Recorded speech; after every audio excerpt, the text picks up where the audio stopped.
2 years since the August 5 revolutionary movements and the struggles.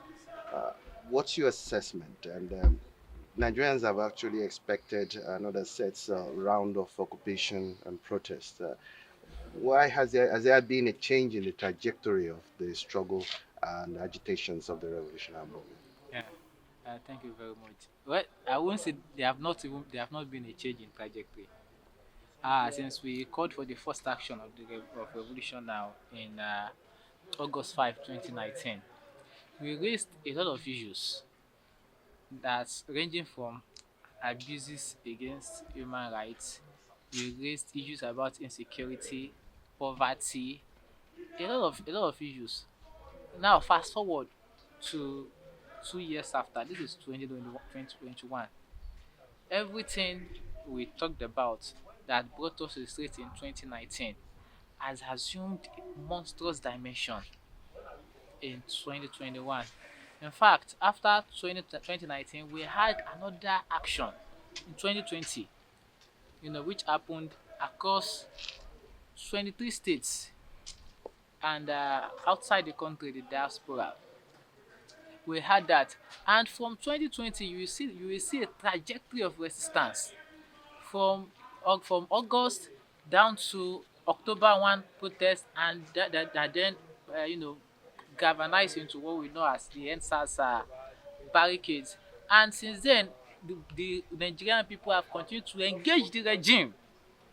2020, 2020 was an all-time year of protest. 2021, it was also marred with resistance from all levels, from struggles by workers to student agitations to community resistance, and even down to ethnic revolts.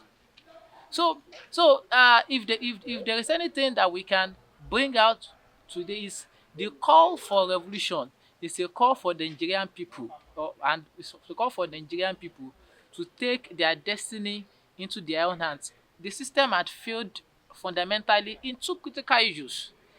That is primarily its function. It has failed to guarantee welfare of people. It has failed to secure the lives and properties of the Nigerian people. So if anything, this is real the time for revolution can never how should I put it now? This is time for revolution.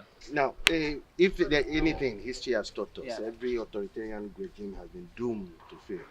I know it will be pointless to start debating the successes of the revolutionary movement. Yeah. Now, should we be looking at a different ways of pushing for democracy, and are there more appetite for and energy for more occupations and protests in the future? Absolutely. the the road of liberation, the road towards liberation, you cannot go to it without passing through the street of resistance. The streets is where the people, the ordinary people, can own. The street is where they can genuinely take power. So, and like we've had it previously, is going to be, as long as this system continues to attack the welfare, lives, properties and security of people, it is going to be a luta infinito, and by default I mean resistance infinito, until until Nigerian people are able to reclaim their political and economic dignity.